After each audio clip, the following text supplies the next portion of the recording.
అదే RTV app వార్తల్ని క్షణాల్లో చదివే అవకాశం ఉంటుంది. ఒక న్యూస్ పేపర్, ఒక టెలివిజన్ ఛానల్ మీ చేతుల్లో ఎప్పుడూ ఉంటాయి. అరేంజ్మెంట్ చేసి దీన్ని రైతుల దగ్గరికి తీసుకుపోయిన ప్రతి ఒక్క అధికారికి ధన్యవాదాలు తెలియజేసుకుంటున్నాను. అలాగనే వేదిక మీద ఉన్న పెద్దలు జిల్లాలో నే కాదు రాయలసీమనే తక్కువ వర్షం ఉన్న ప్రాంతం. మనం ఎక్కువగా ఈ హార్టికల్చర్ క్రాప్స్ మీద డిపెండ్ అయ్యి ఉంటాం. కడప నియోజకవర్గంలో అంత ఎక్కువ లేకున్నా కానీ చుట్టుపక్కల ప్రాంతంలో పులివెందులు తీసుకున్నా, రాయచోటి తీసుకున్నా, కోడూరు తీసుకున్నా ఈ యొక్క హార్టికల్చర్ మీద డిపెండ్ అయినా మనం ఈరోజు ఈ యొక్క సమావేశంలో శాస్త్రవేత్తలు కానీ, రైతులు కానీ, ప్రజాప్రతినిధులు కానీ అందరినీ పిలిచి ఇందాక ప్రభాకర్ చెప్పినట్టు రైతుల యొక్క ఫీడ్బ్యాక్ తీసుకొని వాళ్ళు ఈ సాగులో ఎదుర్కొంటున్న సమస్యల గురించి కూడా చర్చించి వాళ్ళ దగ్గర నుంచి సొల్యూషన్స్ తీసుకొని వాటిని ఇంటిగ్రేట్ చేసే అధికారులు పాటిస్తే మనం అనుకునే హార్టికల్చర్ కానీ, అగ్రికల్చర్ కానీ, ఆక్వాకల్చర్ కానీ, ఫ్లోరికల్చర్ కానీ దిగ్గబెట్టడానికి సూచన ఉంది. కాబట్టి మనమందరం ఈ4 మోడల్లో గౌరవ ముఖ్యమంత్రి గారు పెట్టిన గోదావరి పండుగ చెట్ల పికప్ అయితే మన హార్టికల్చర్ సంపూర్ణంగా గౌరవ కలెక్టర్ గారు అనుకున్నట్టు 66,000 హెక్టార్ల బదులు 1,00,000 కాదు 1,50,000 ఎకరాలు కూడా హార్టికల్చర్కు ఆమోదమయ్యే పరిస్థితి ఉంది. కాబట్టి ఈ విషయాన్ని మీరందరూ గౌరవ ముఖ్యమంత్రిని అభినందించడానికి సభాముఖంగా మరొకసారి చెప్పడం. అదే కాకుండా వెటర్నరీ కూడా పికప్ కావాలి.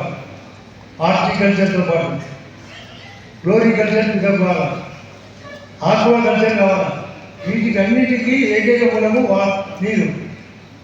కాబట్టి అది కాకుండా టెక్నికల్గా బయట చూస్తే 28 స్టాళ్ళలో రకరకాల ప్రయోగాలుగా ఏమేం చేస్తున్నారు ఏ కదా అని సైంటిఫిక్గా చెప్పినారు.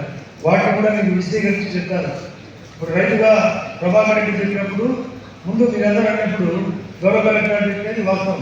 ముందు మేము మా తొలి కొడుకు చెప్పిన తర్వాత మేము కూడా కూర్చుంటాం. మేము 4 విషయాలు మాత్రమే మాట్లాడతాం. ఎవరిని కోరుకుంటాం, మీ మాటే లేదా, మీ యొక్క ఆలోచన లేదా, మా యొక్క ఆలోచన కంటే కూడా. కాబట్టి మీరందరూ ఓపికగా లంచ్ తర్వాత ఉండి అందరూ సరిగ్గా సబ్జెక్ట్ పోయి చెప్పండి. కొన్ని చెప్పలేనప్పుడు కాగితాలు రాసేయండి. వాటికి తగ్గట్టుగా మళ్ళీ రిప్లై వస్తుంది, కింద తీసుకుంటే మనం రాసేయండి. ఇదైతే బాగుంటుంది, ఇట్లయితే బాగుంటుంది. మీరు బాగుపడాలి. రైతు వినముక పక్కన బయట యుద్ధమేఘాలు ఉన్నాయి. ఎప్పుడో రాజముద్రులు చెప్పిన ప్రకారం జై జవాన్ జై కిసాన్. కాబట్టి రెండు ఉభయతరంగా జరగాలంటే మనమందరం ఆ యుద్ధ మేఘాలు ఆక్రమించినప్పుడు మనం కూడా స్ఫూర్తిగా మేము సైతం యుద్ధం జరిగేటప్పుడు మా వంతుగా గౌరవ మోడీ గారి యొక్క ఆలోచనకు మేము సైంటిఫిక్గా ఉపయోగపడతామని ఆయన ఉపయోగం కోసం గట్టిగా తప్పకుండా. ఈరోజు రైతులు ఆర్థికంగా బలోపేతం చేయడానికి ఈ హార్టికల్చర్ అవగాహన సదస్సు కల్పించినటువంటి మన కలెక్టర్ గారికి, అదే వేదిక పైన ఉన్నటువంటి శాసనసభ్యులు వరదారెడ్డి గారికి, అదేవిధంగా ఆదినారెడ్డి గారికి, మాధవరెడ్డి గారికి, ఇంకా వేదిక పైన ఉన్నటువంటి సైంటిస్టులకు, ఈ కార్యక్రమానికి వచ్చినటువంటి రైతులకు, పార్టీ విజయులకు అందరికీ నమస్కారం. ఈరోజు ఇక్కడ పెట్టినటువంటి ప్రోగ్రాం ఇప్పుడు స్టాల్స్ పెట్టారు. స్టాల్లో అవగాహన కల్పించి రైతులకు ఏ రకంగా ఆర్థికంగా డెవలప్ చేయాలి అని తెలియజేయాలని చెప్పి స్టాల్స్ కూడా ఏర్పాటు చేశారు. ఈ స్టాల్ చూసిన తర్వాత నాకు కూడా ఒకటి ఫామ్ ఆయిల్ని మన ఏరియా ఎక్కడ లేదు. అది ఒక అనంతపురం జిల్లాలోనే ఫామ్ ఆయిల్ ఉంటుంది. ఆ ఫామ్ ఆయిల్ పెట్టిన ఖచ్చితంగా ఎకరాకు 2 లక్షల రూపాయలు ప్రతి సంవత్సరం వస్తుందని చెప్పి మన ఆర్థికంగా ఎంప్లాయర్ చెప్పారు. అది చూసిన తర్వాత నాకు అర్థమైపోయింది. నేను కూడా ఎప్పుడు చూడలే. ఈరోజు చూస్తే నాకు కూడా చాలా ఆనందం అనిపించింది. అటువంటి పంటలు పండిస్తే కదా, హార్టికల్చర్ పంటలు పండిస్తే రైతులు అభివృద్ధి అవుతారు, ఆర్థికంగా డెవలప్ అవుతారు. మన ముఖ్యమంత్రి చంద్రబాబు నాయుడు గారు కూడా మన కడప జిల్లాలో ఒక ఆర్టికల్ అప్పుగా చేయాలని చెప్పి ఎన్నోసార్లు చెప్పడం జరిగింది. దాన్ని చేసుకునే అవకాశాలు చాలా ఉన్నాయి మనకు. దాని మూలంగా ఈరోజు చూసిన తర్వాత మీకు కూడా అవగాహన కల్పించాలా. మీరు సాయంకాలం ఇక్కడనే ఉంటే కదా మన రైతులకు ఏ రకంగా పంట పండించేదానికి సైంటిస్టులు ఇక్కడనే ఉన్నారు. ఆ సైంటిస్టులకు మీరు వివరంగా అడిగితే వాళ్ళు ఏ పంట పండిస్తే ఏ మందు ఏ రకంగా చేస్తే మనకు పంట బాగా వస్తుందో మీకు అవగాహన కల్పించడానికి ఇక్కడ సైంటిస్టులు వాళ్ళతో కూడా మీరు సాయంత్రం వరకు మీ డౌట్లని వివరంగా చెప్తున్నా వాళ్ళు మీకు వివరంగా చెప్తారు. అరటి కానీ అదే పసుపు కానీ మిరప కానీ చాలా ఉన్నాయి. కోల్డ్ స్టోరేజ్ లేదు. ఈరోజు మాన్యువల్ కోల్డ్ స్టోరేజ్ చూసాం కదా, అది 10 టన్నుల స్టోరేజ్ అయితే 12 లక్షల రూపాయలు వస్తుంది. అంటే రైతులకైతే ఒక రైతు పెట్టుకుంటే కదా దానికి 35% సబ్సిడీ. అదే కదా గ్రూప్ కింద పెట్టుకుంటే కదా 75% సబ్సిడీ కూడా ఇస్తాము.